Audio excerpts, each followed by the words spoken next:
आओ आओ बहू, हमारे घर में लक्ष्मी बनकर पधारो। थैंक यू मम्मी जी, मैं इस घर को अपना घर समझूंगी। अगर मुझसे कोई गलती हो जाए तो आप मुझे समझा देना।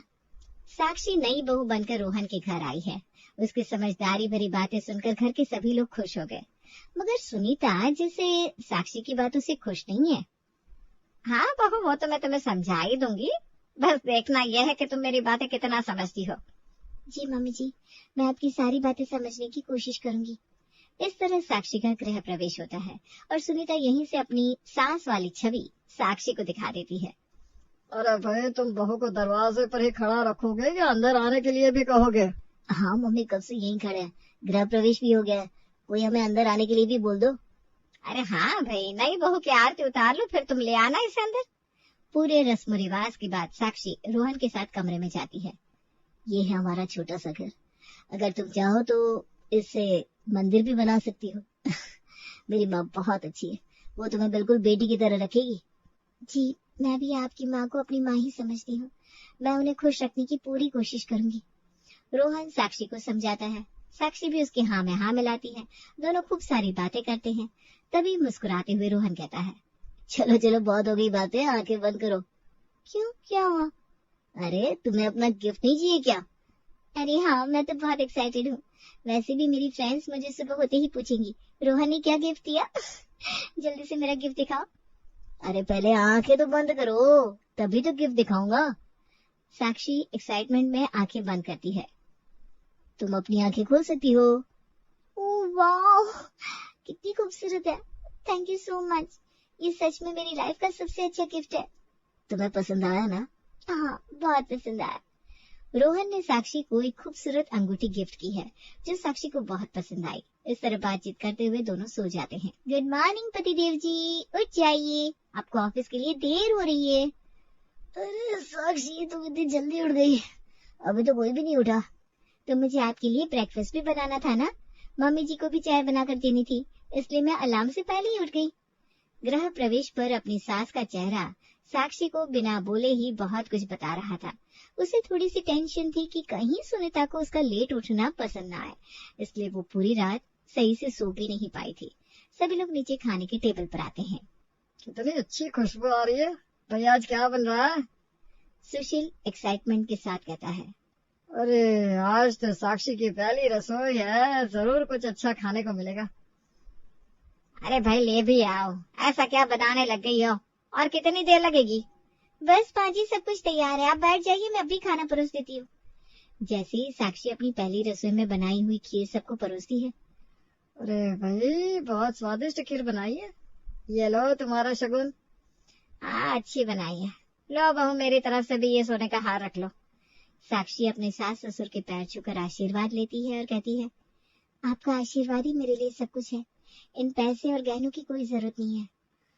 अरे भाई रख लो, वरना फिर तुम्हारी माँ पूछेगी तुम्हारी सास ने तुम्हें पहली रसोई में क्या शगुन दिया, फिर हमारा ही नाम खराब होगा ना। नहीं नहीं मम्मी जी, ऐसा कुछ नहीं है।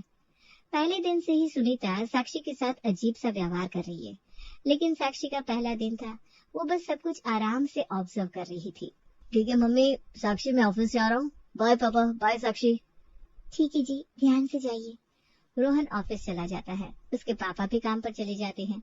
सुनीता और साक्षी घर के काम में लग जाती हैं। बहू तुमने साफ सफाई अच्छे से की थी ना? जी मम्मी जी, मैंने सब कुछ अच्छे से साफ किया है।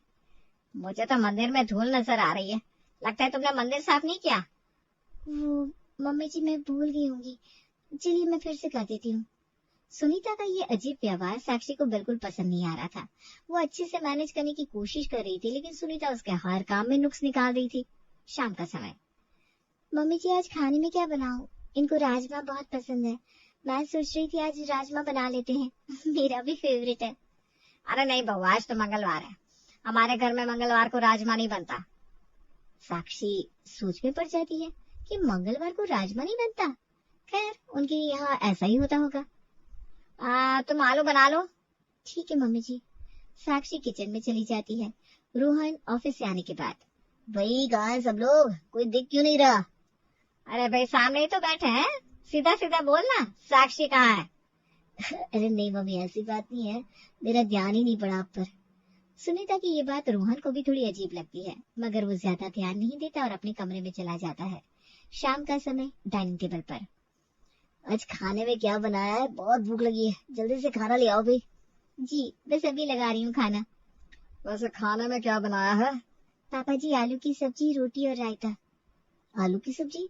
मैं तो आलू की सब्जी नहीं खाता। साक्षी, तुम ये बात नहीं जानती हो क्या? नहीं, मुझे नहीं पता था। मुझे तो मम्मी जी ने कहा कि आलू बना दो।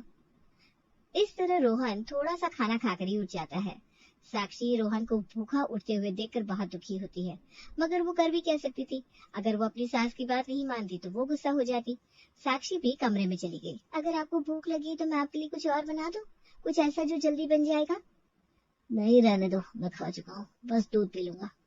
साक्षी रोहन की वजह से थोड़ा परेशान होती है, मगर फिर वो किचन में जाकर उसे दूध लाकर देती है। लीजिए, आप दूध पी लीजिए। आप थक गए होंगे तो जल्दी सो जाइए। अरे नहीं, मुझे तुमसे एक बात करनी थी।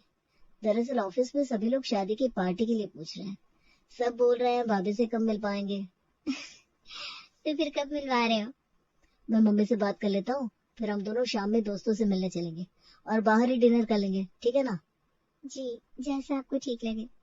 इस तरह रात को ही रोहन और साक्षी का दोस्तों से मिलने का और डिनर का प्लान बन जाता है। सुबह का समय। ठीक है मम्मी, मैं ऑफिस जा रहा हूँ, बाय। बाय। रोजाना की तरह रोहन ऑफिस चला जाता है, मगर वो अपनी माँ से रात के डिनर के प्लान के बारे में बताना भूल गया। रात का समय। चलो साक्षी, जल्दी तैयार हो जाओ। अरे तुम अभी तक तैयार नहीं हुई? हमें बाहर जाना है, सब हमारा वेट कर रहे होंगे। अगर हम टाइम पर नहीं पहुंचे तो सबको बुरा लगेगा। हाँ भाई, कहाँ जाने की बात हो रही है? कोई हमें भी कुछ बताए। अरे मम्मी कुछ नहीं, ऑफिस के दोस्त कह रहे हैं भाभी से मिलवा दो, तो हम दोनों बाहर जा रहे हैं और रात का खाना भी बाहर ही कर लेंगे। अरे नहीं नहीं, तुम लोग बाहर नहीं जा सकते। बुधवार को हमारे यहाँ बाहर खाना खाना शुभ नहीं माना जाता। अपनी मम्मी की ऐसी बात सुनकर रोहन चौंक जाता है, क्योंकि आज से पहले तो ये बात उससे कभी सुनी नहीं थी। पर मम्मी, बुधवार को आपने पहले तो कभी मना नहीं किया। पर अब कर रही हो ना। मैंने कहा ना, बाहर खाना नहीं खाओगे। बहुत हुआ, तुम घर पर ही खाना पकाओ। इस तरह रोहन और साक्षी दोनों अपने कमरे में चले जाते। अगले पार्ट में देखें क्या नई बहू सासू का कहना मानेगी या अपनी चलाएगी। इस पार्ट को देखने के लिए सब्सक्राइब करें, चैनल को लाइक एंड कमेंट शेयर जरूर करें।